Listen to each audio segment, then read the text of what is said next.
First of all, Your Excellency, thank you for allowing us to having this interview today. And I want to ask you in the beginning of our interview, what are your main thoughts about Moldova today? Thank you for the invitation to be the guest of your program. It's a pleasure to be in Moldova today, especially on the occasion of the Europe Day.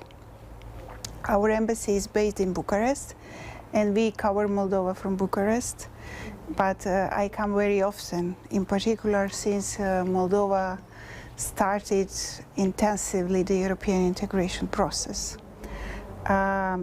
Today it's a pleasure to be here because it's a day in which we celebrate Europe, European project as such, and Moldova is on the way to become a part of it. It's always a pleasure to be in Moldova, and in particular I would say in the springtime. Chisinau is beautiful in the springtime with beautiful parks and a lot of greenery. Moldova, it's a state that I came in Bucharest 4 years ago. So it's my 5th year that I'm on a mandate as ambassador to Romania and to the Republic of Moldova. And I do remember 4 years ago that Moldova was a country trying to, let's say, find its way. Nowadays, we are facing the country which is fully on the European path, advancing on this European path. Let me just remember the energy crisis not so far away ago. And I do remember when we were visiting Chisinau during the winter times, some 2 years ago, one year and a half ago, how hard it was and how many question marks were present regarding the energy sustainability, how to tackle the crisis provoked by the war in Ukraine.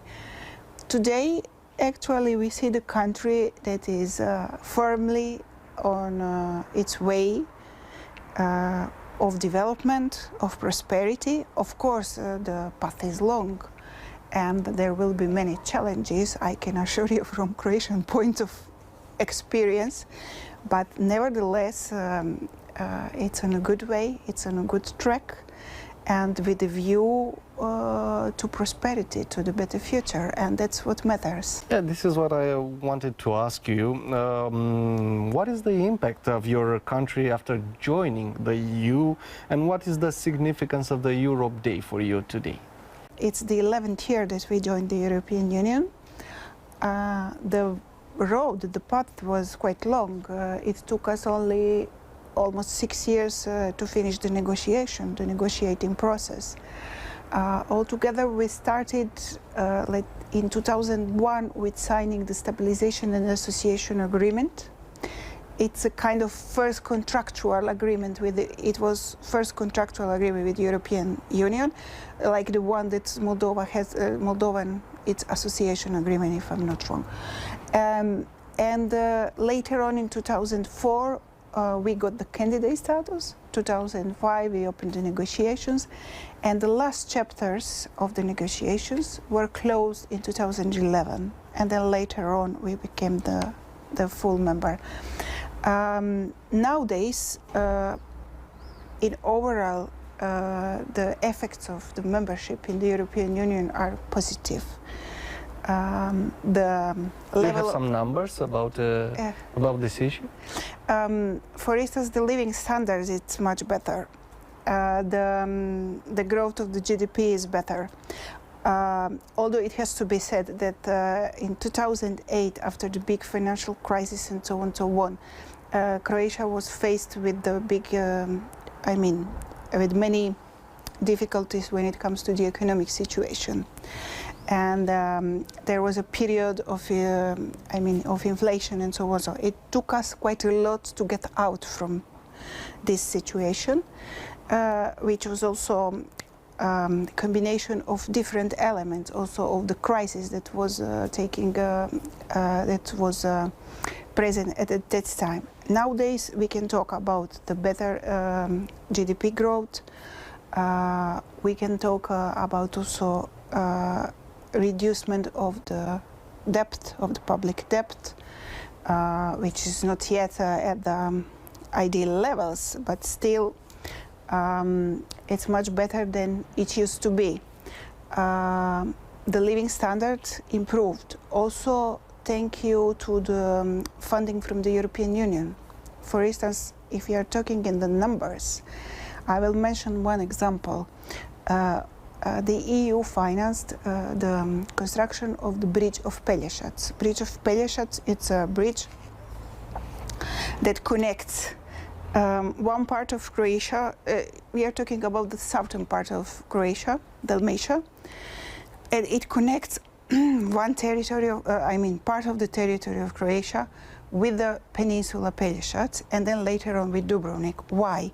Because there is a small strip cutting the Croatian coast, and it's territory of Bosnia and Herzegovina. It's the exit of Bosnia and Herzegovina to the sea. What used to be the problem is that all the goods had to basically there is one strip and the Croatian territory is in a way it's divided. So all the goods, traffic of the goods, transit of the goods was slower because of the waiting on the border, and not even to talk about the persons and the tourists during the summertime. With this bridge, we managed to connect these two, let's say, this part of the territory, and we managed to to give the opportunity to the people, especially to the locals living there, to get their life easier. Also to be more accessible the education, the health services, because for instance the people living in that area, they gravitate or to Split or to Dubrovnik. So now it's much easier to connect. Speaking about the EU money, this was funded mainly by the EU money. It was worth some more than 250 million euros, and big part of the money, some 75%, was funded by the European Union. The rest was funded by Croatia. My next question is related to the Moldova's capacity to absorb these funds, but also I want to ask you, what are the reforms the Moldova has to implement in the next couple of years? We know justice, for instance, is a very sensitive topic that has to be handled by the Moldovan government.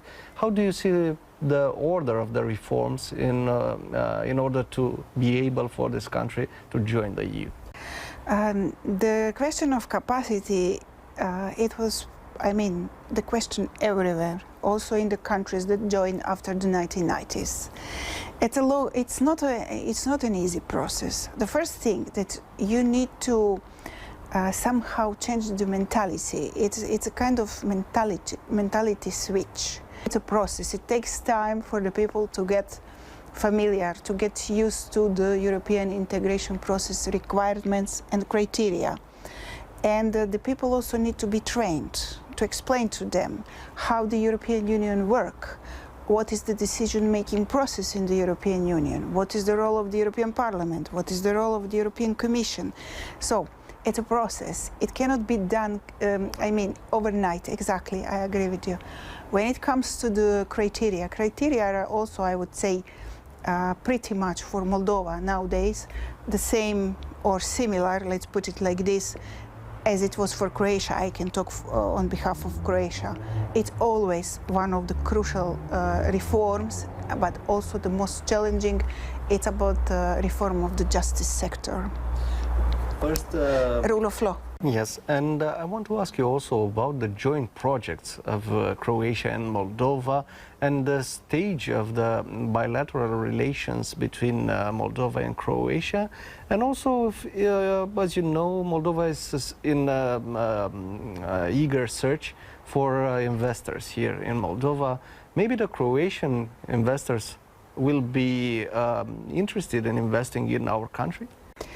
The bilateral relations are very good and friendly, very friendly. We are a country of more or less similar size, more or less similar number of inhabitants. And let's not forget that the international affirmation and recognition of the two countries happened in the same period.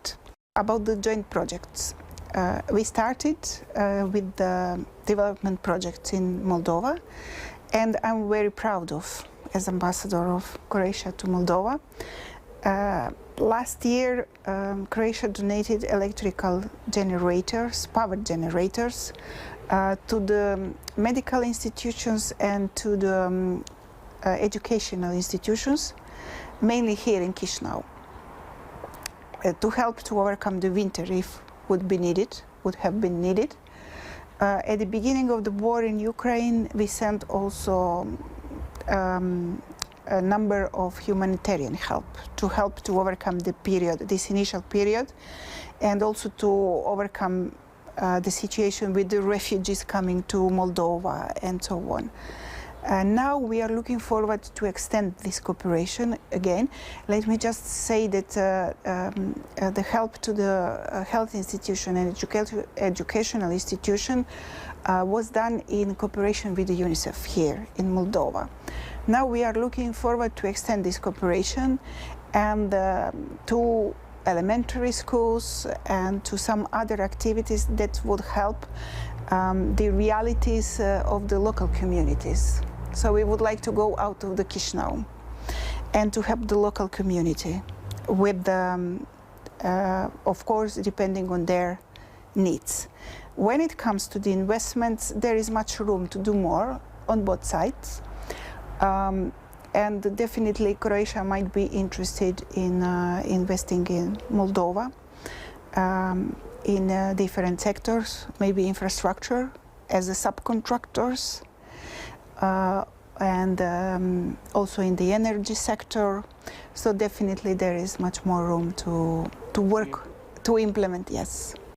And one last thing on our interview today, I will ask you to send a short message to our viewers, especially for the ones with the European views. And what will be your message for them shortly? For the European, for the Moldovans, but for the Moldovans, the message would be to work on the European path and the European integration process, because it helps a lot, really. It's a kind of corrective and it's a kind of help to boost the reforms that the country would anyway needs to do. So with the help of the European institution and Commission, and also with the help of the Europe member states,